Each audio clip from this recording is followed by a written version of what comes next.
Olá, retornando ao tema dos direitos e garantias fundamentais, desta vez veremos os direitos sociais. As normas que integram o capítulo 2 do título 2 da Constituição Federal, denominado dos direitos sociais, podem ser classificadas em 3 grupos. Primeiro, da síntese dos mesmos. Segundo, dos direitos individuais dos trabalhadores urbanos, rurais e domésticos. E terceiro, dos direitos coletivos dos mesmos indicados. A síntese programática, quanto ao primeiro grupo, inclui apenas um dispositivo, o artigo 6º, como dito, um pequeno resumo do capítulo estudado. A leitura é fundamental. Artigo 6º. São direitos sociais a educação, a saúde, o trabalho, a moradia, o lazer, a segurança, a previdência social, a proteção à maternidade e à infância, a assistência aos desamparados, na forma desta Constituição. De sua análise, percebe a confirmação do parágrafo 2º do artigo 5º, expondo este acerca da existência de direitos e garantias fundamentais fora do título 2, especialmente em decorrência do regime e dos princípios adotados pela própria Constituição. Isto é de fácil demonstração, visto serem muitos direitos ali previstos, encontrados em outros artigos, bem longe dele, como a segurança no artigo 144, e a assistência social nos artigos 203 e 204. A conclusão, que não só os direitos e garantias fundamentais estão espalhados pelo texto, como em especial estão os direitos sociais. Devo ressaltar ser o dispositivo meramente programático, bem como ter sido o direito à moradia incluído pela Emenda Constitucional 26 de 2000. Tratemos agora dos direitos sociais individuais. Os direitos sociais individuais sobejam no texto do artigo 7º, embora este também indique ser o rol lá contido exemplificativo, não taxativo. Vejamos. Artigo 7º. São direitos dos trabalhadores urbanos e rurais, além de outros que visem a melhoria de sua condição social. Não obstante, é importante a leitura atenta e repetida de todos os incisos do referido artigo, atentando-se para a eficácia jurídica de cada uma das suas proposições. Deles, se observa a igualdade de tratamento entre os trabalhadores urbanos e os rurais, isto que a única diferença constitucional foi retirada pela Emenda 28, alterando a regra sobre a prescrição das ações trabalhistas e uniformizando-a para todos os trabalhadores, 5 anos até o limite de 2 anos após a extinção do contrato de trabalho. E o trabalhador urbano sempre trabalha na cidade? Não necessariamente, visto a possibilidade do trabalhador urbano prestar serviço na zona rural, por exemplo, em um frigorífico, enquanto rurícola cultivar na cidade. A importância da identificação. Existem regras próprias no tocante à previdência social, portanto, fora do capítulo. É cabível a leitura do inciso 2 do parágrafo 7º do artigo 201, cuidando da aposentadoria por idade. Inciso 2. 65 anos de idade, se homem, e 60 anos de idade, se mulher, reduzido em 5 anos o limite para os trabalhadores rurais de ambos os sexos e para os que exerçam suas atividades em regime de economia familiar, nestes incluídos o produtor rural, o garimpeiro e o pescador artesanal.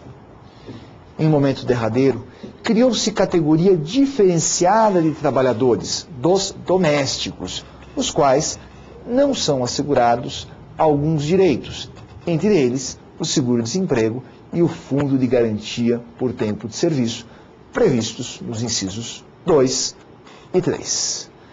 Pergunta-se: se a República Federativa do Brasil assinar e ratificar tratado internacional assegurando a todos os trabalhadores os mesmos direitos, os domésticos serão igualados aos demais? Para respondê-la, é imprescindível ressaltar terem sido as restrições indicadas pelo próprio Constituinte, no parágrafo único do comentado artigo 7º. Assim, em princípio, não, salvo se for aprovado por 3/5 dos membros de cada uma das casas por 2 turnos, quando será equiparado à emenda constitucional, de acordo com o parágrafo 3º do artigo 5º, com a redação que lhe deu a emenda constitucional número 45. Vejamos agora os direitos sociais coletivos. Quanto aos direitos sociais coletivos, estão expostos a partir do artigo 8º, embora alguns incisos do artigo 7º assim também possam ser considerados, como o inciso 27, determinando a proteção em face da automação na forma da lei. Porém, lá estão mais delineados. Dessa forma, dizem respeito prioritariamente à associação profissional ou sindical. Se de um lado repetem a liberdade de associação e de participação ou não das pessoas, expressa no artigo 5º, inciso 18, 19, 20 e 21, de outro proíbe a instalação de sindicato na mesma base territorial de um já existente. Ainda permite a cobrança de contribuição compulsória, inciso 4, mesmo dos não sindicalizados, e a representação do trabalhador, considerado sob aspecto individual ou coletivo. Frise-se. Vejamos o artigo 8º pelo seu inciso 3º. Inciso 3º. Ao sindicato cabe a defesa dos direitos e interesses coletivos ou individuais da categoria, inclusive em questões judiciais ou administrativas. Vejamos agora o direito de greve. Ainda, como incerto nos direitos sociais coletivos, encontra-se o direito de greve, exposto no artigo 9º, que merece também uma leitura. Diz o artigo 9º: é assegurado o direito de greve, competindo aos trabalhadores decidir sobre a oportunidade de exercê-lo e sobre os interesses que devam, por meio dele, defender. Parágrafo 1º. A lei definirá os serviços ou atividades essenciais e disporá sobre atendimento das necessidades inadiáveis da comunidade. Parágrafo 2º. Os abusos cometidos sujeitam os responsáveis às penas da lei. É imprescindível a análise de seus termos. Primeiro, diz caber apenas aos trabalhadores decidir sobre a oportunidade e os motivos de exercê-lo, o que nos levaria a afirmar caber à lei citada no parágrafo 1º apenas definir os serviços ou atividades essenciais, para os quais haveria restrição do número de participantes. Errado. O parágrafo 2º, se objetivasse restringir somente o anterior, deveria ter constado do próprio texto deste, ou do inciso, não de dispositivo com a mesma generalidade. Se assim ocorreu, refere-se ao caput. Melhor explicando, a lei deve referir-se aos abusos, punindo-os, seja os decorrentes de serviço essencial, integralmente interrompido, seja em razão do fundamento ou da oportunidade da greve. Tal entendimento, diga-se de passagem, não destoa do que vem expressando o Tribunal Superior do Trabalho.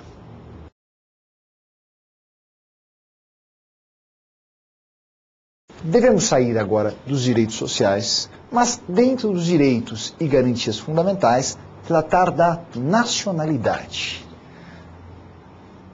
Nacionalidade é o vínculo jurídico que se estabelece entre um indivíduo e um Estado, pelo qual este garante ao indivíduo certos direitos e deveres oriundos de sua soberania. Mas o conjunto dos nacionais forma o povo brasileiro? Não propriamente, visto que o povo decorre da soma desses e dos estrangeiros aqui residentes, formando a comunidade nacional. Pode ser dividida em primária ou secundária, aquela adquirida pelo nascimento, e esta por opção individual e aceitação do Estado, formalizando a naturalização. Vamos ver a aquisição primária. É a originária e decorre de dois critérios, o ius soli e o ius sanguinis. No que se diferenciam?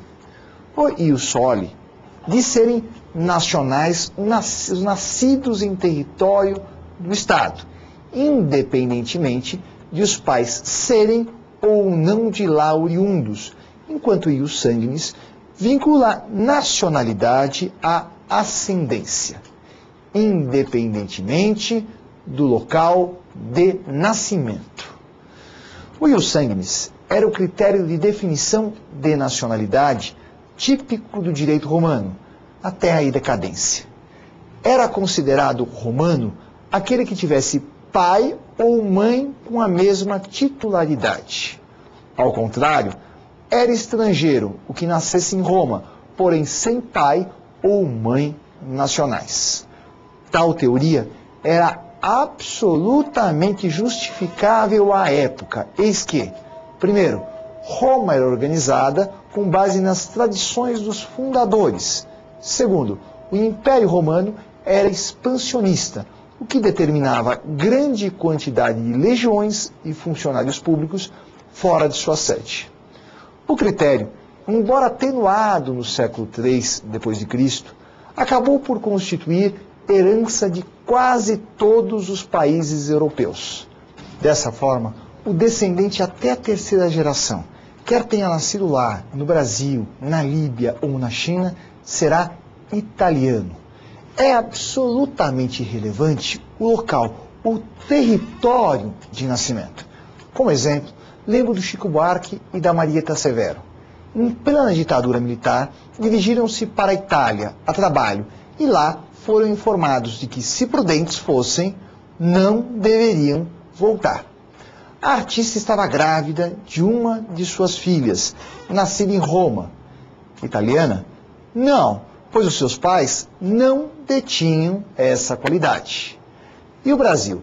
Qual teoria adota? Primeiramente, devemos ler o contido no artigo 20 da Convenção Americana de Direitos Humanos. Artigo 20. Direito à nacionalidade. Item 1. Toda pessoa tem direito a uma nacionalidade. Item 2. Toda pessoa tem direito à nacionalidade do Estado em cujo território houver nascido, se não tiver direito a outra. Daí vem a conclusão apressada. Adotamos a teoria do ius soli. Vamos devagar com andor e apreciemos os dispositivos expressos a partir do artigo 12, que mais uma vez recomendo atenta leitura. Vislumbrando, percebemos que a aquisição originária da nacionalidade brasileira, da qual decorrem os brasileiros natos, é atributo dos que aqui nasceram, desde que os pais não estejam a serviço de seu país. Isto é, se o embaixador da Nigéria, que tiver um filho com a embaixatriz, embora nascido no nosso território, não caberá na regra. E se o filho do embaixador tiver como mãe uma brasileira? Neste caso, se aqui nascido, embora as condições do pai, será brasileiro nato. De outro lado, há uma outra exceção à regra do ius soli, demonstrando termos adotado a teoria, porém com temperamentos. E está contida na linha B do inciso 1 do artigo 12, para o qual será brasileiro um nascido no exterior, de pai brasileiro ou mãe brasileira, desde que qualquer deles esteja a serviço da República Federativa do Brasil. Vale explicar. Não apenas os diplomatas estão no exterior a serviço do Estado brasileiro. Pensem nos nossos soldados no Haiti. Se lá deixarem algum filho, mesmo que a mãe seja haitiana, este será brasileiro nato. Por último, assim também será considerado o nascido no exterior, de pai ou mãe brasileiro, desde que venha aqui residir e opte em qualquer tempo pela nacionalidade brasileira. E não há qualquer restrição a isso. Imaginemos alguém nascido na Alemanha, filho de uma brasileira. Com 102 anos, não falando português, se para cá vier e optar pela nossa nacionalidade, a terá na forma originária, não existindo mais a necessidade de registro em órgão consular. Atenção.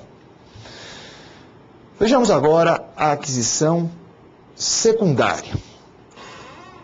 A esta se denomina naturalização, e os requisitos estão expostos em lei, a de número 6.815 de 80, visto ser a linha A do inciso 2 do artigo 12, na primeira parte, norma de eficácia limitada.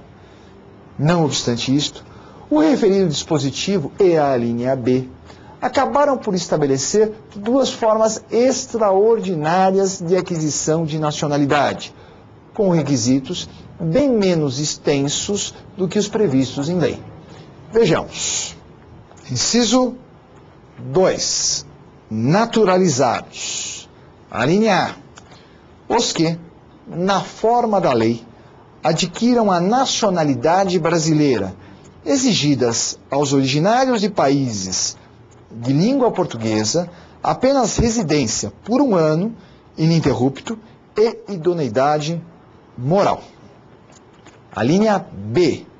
Os estrangeiros de qualquer nacionalidade, residentes na República Federativa do Brasil há mais de 15 anos, ininterruptos e sem condenação penal, desde que requeiram a nacionalidade brasileira.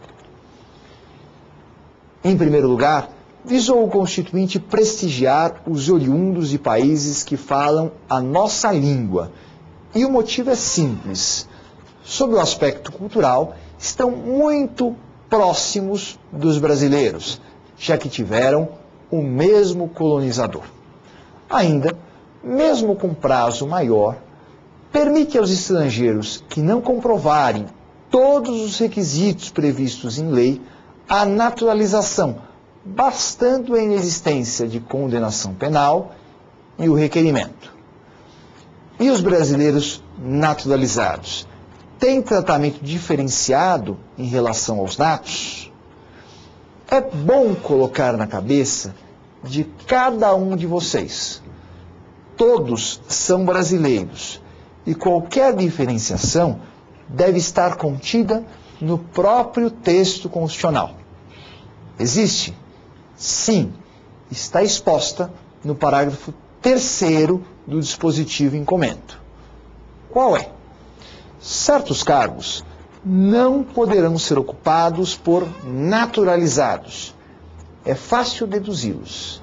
A regra é a seguinte: nem o presidente, nem qualquer dos seus sucessores podem ser naturalizados. Portanto, o vice-presidente, o presidente da Câmara, o presidente do Senado e os ministros do Supremo Tribunal Federal não podem ter nacionalidade adquirida. Além disso, também são cargos exclusivos de brasileiros natos os dos membros das carreiras diplomáticas, os oficiais das Forças Armadas e o ministro da Defesa. Tudo opção do Constituinte. Vejamos agora os casos em que há previsão de perda da nacionalidade brasileira. E o brasileiro, quer nato ou naturalizado, pode perder a nacionalidade? Sim, desde que 1. Haja cancelamento de sua naturalização por sentença judicial, em virtude de atividade nociva ao interesse nacional. 2. Optar por outra nacionalidade, salvo se o outro Estado a exigir como condição de permanência em seu território ou para o exercício de direitos civis. Imaginemos brasileiro que pretenda se casar do Reino do Butão e que lá, para a validade, se exija a realização entre nacionais. O brasileiro, naturalizando-se, não perderá a nacionalidade brasileira. De outro lado, devo esclarecer que o brasileiro nato, que descende de países que adotam o critério do ius sanguinis, já recebem a nacionalidade, por exemplo, inglesa, com o nascimento.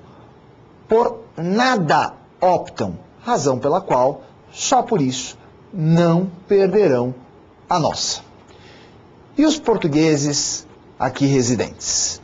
Aos portugueses, e isso é resultante dos laços fraternos que nos unem, a Constituição defere tratamento absolutamente privilegiado, visto que a eles se assegura reciprocidade. Mas a todos? Não, apenas aos que aqui têm residência permanente. Desse modo, se o brasileiro lá puder votar, e pode, o português aqui também poderá. Esclareço, o brasileiro lá não está obrigado a isto fazer, razão pela qual o português, do mesmo modo, terá tal faculdade. Se lá puder ser deputado, e pode, aqui também poderá o português. Assim, diz a maior parte da doutrina, é hoje equiparado ao brasileiro naturalizado. No entanto, se Portugal reduzir os direitos dos brasileiros que lá residem, automaticamente o mesmo ocorrerá com os portugueses aqui estabelecidos.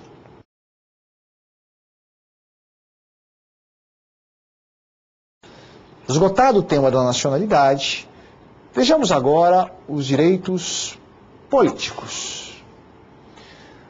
Com relação aos direitos políticos, devo asseverar serem oriundos da cidadania de primeira geração, visto que positivados já na Declaração de Direitos do Homem e do Cidadão de 1789, proporcionando a participação das pessoas na vida pública do país. Divide-se em sufrágio, aos casos de inelegibilidade e de perda e suspensão de direitos políticos. O sufrágio, direito de voto, é, ao mesmo tempo, um dever, na medida em que é obrigatório a quase todos, com exceção dos analfabetos, dos menores de 16, ou melhor, dos maiores de 16 e dos menores de 18 anos, e dos maiores de 70 anos. E não existe apenas nas eleições para os legislativos e a chefia dos executivos, visto prever a nossa democracia, embora representativa, alguns mecanismos típicos da direta, quais sejam o plebiscito, o referendo e a iniciativa popular. O que os diferencia? Os dois primeiros podem ser convocados pelo Congresso Nacional e são modos de consulta popular. Aquele antes de iniciado o processo legislativo e o referendo após, dele dependendo a vigência da norma. Imaginemos, em primeiro lugar, um plebiscito obrigatório, o do parágrafo 3º do artigo 18. Os estados podem incorporar-se entre si, subdividir-se ou desmembrar-se para se anexarem a outros ou formarem novos estados ou territórios federais, mediante a aprovação da população diretamente interessada, através de plebiscito e do Congresso Nacional, por lei complementar. É um ato legislativo dependente da aprovação de plebiscito entre a população diretamente interessada, isto é, do Estado a ser desmembrado, e do que se pretende. Se o plebiscito não for favorável, o Congresso Nacional não poderá editar a lei complementar. Para outras matérias, e para saber a posição da população acerca de um tema qualquer, como o da limitação de porte de arma, poderá o Congresso convocar plebiscito ou, se já aprovou o projeto de lei, sujeitá-lo a referendo popular, mediante edição de decreto legislativo. Quanto à iniciativa popular, veremos quando tratarmos do processo legislativo em aula posterior. Agora, cuidemos das inelegibilidades. Inelegibilidades, na linguagem da Constituição, são impedimentos à candidatura, ocorrendo aos inalistáveis e aos analfabetos. O conceito de inalistável deve ser preenchido pela lei. Quanto aos analfabetos, importante a lembrança: podem votar, não são obrigados, porém, não se permite a candidatura de um deles, seja qual for o cargo eletivo.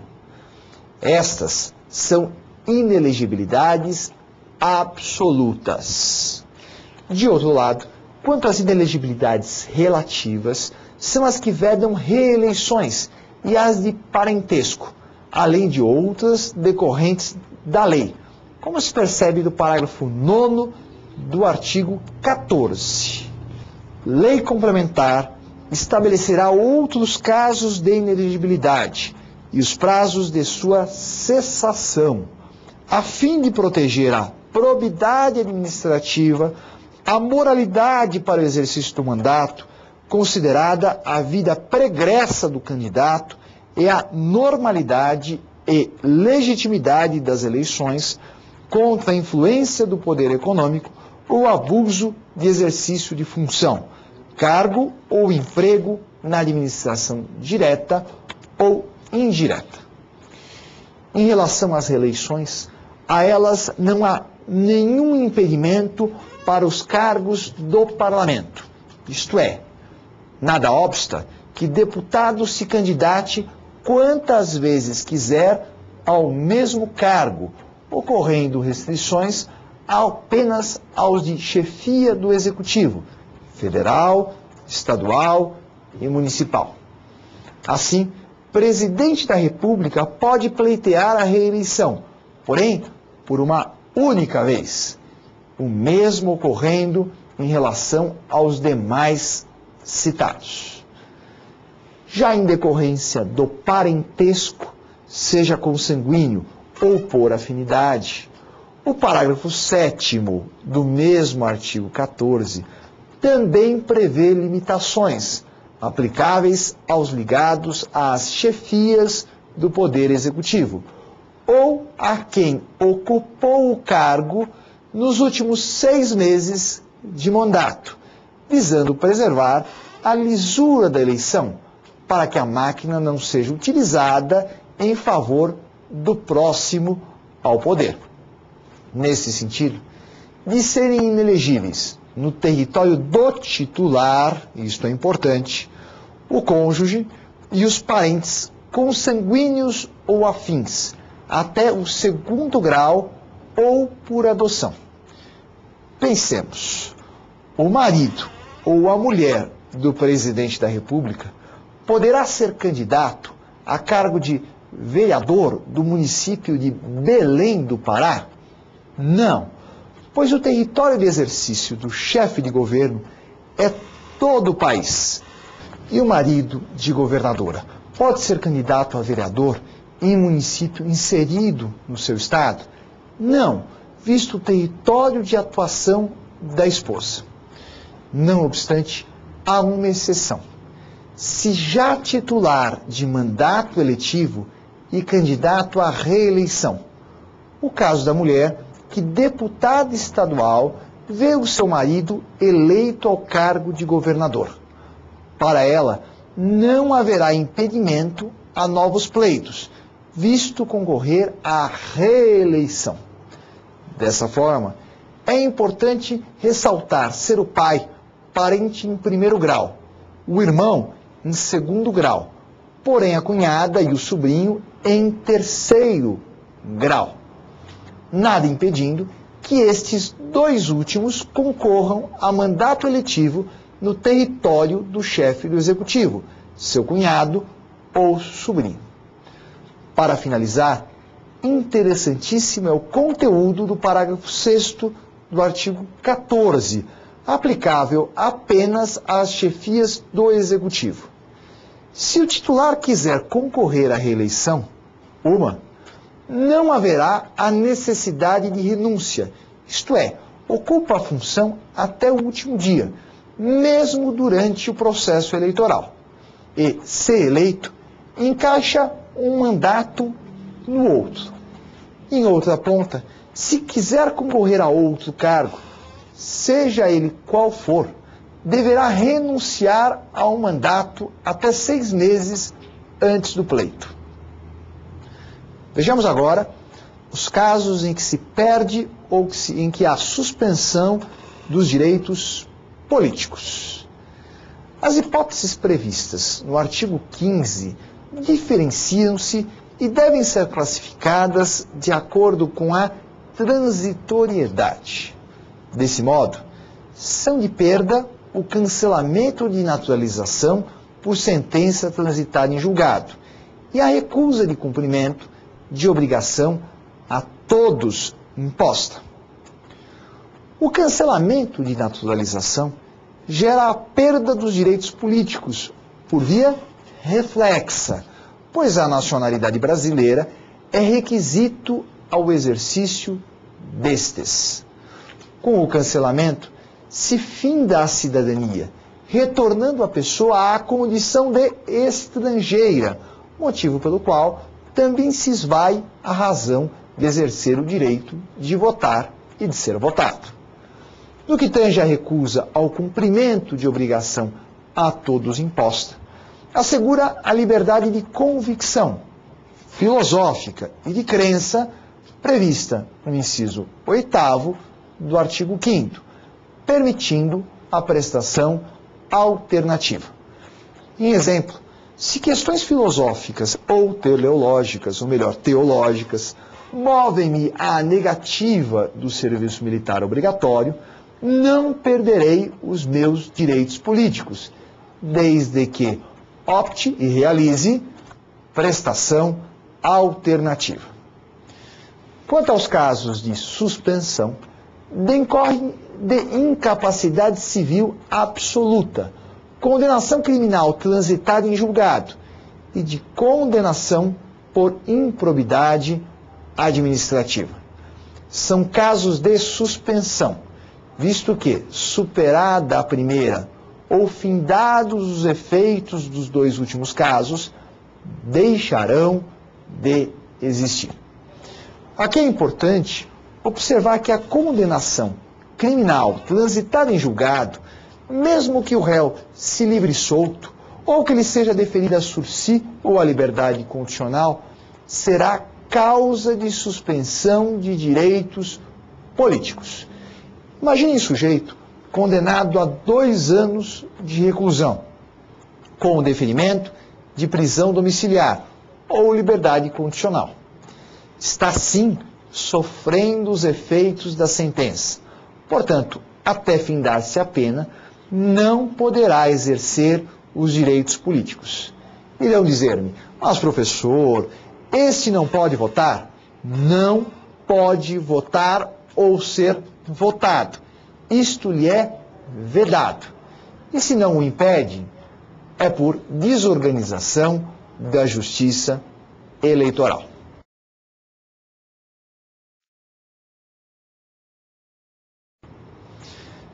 Vejamos agora o último tema dos direitos e não das garantias fundamentais: os partidos políticos. É livre a criação dos partidos políticos, o modo pelo qual os cidadãos acessam a cidadania passiva, isto é, de representação popular. São constituídos como se fossem associações civis, proibindo-se a intervenção estatal e garantindo-se o pluripartidarismo, ou seja, a inexistência de obstáculo à criação de agremiação, desde que tenha caráter nacional e não receba dinheiro do estrangeiro. Além disso, devem ser resguardados a soberania nacional, o regime democrático e os direitos da pessoa humana, impedindo-se a criação ou a subsistência de partido com a finalidade de submissão, por exemplo, aos Estados Unidos da América, de criação de penas cruéis ou visando a instauração de monarquia absolutista. De outro lado, embora entidades civis, devem os partidos prestar contas à justiça eleitoral, visto receberem dinheiro público do fundo partidário e para evitar abuso econômico nas campanhas eleitorais. Por último, o parágrafo 3º do artigo 17 é expresso em lhes garantir, na forma da lei, o acesso gratuito ao rádio e à televisão, o que nos permite, de quando em quando, momentos agradabilíssimos de propaganda nesses meios de comunicação. Aqui chegamos ao final da aula, mais uma vez, com a recomendação de que leia a Constituição, o segredo do sucesso de vocês e também o nosso. Até mais!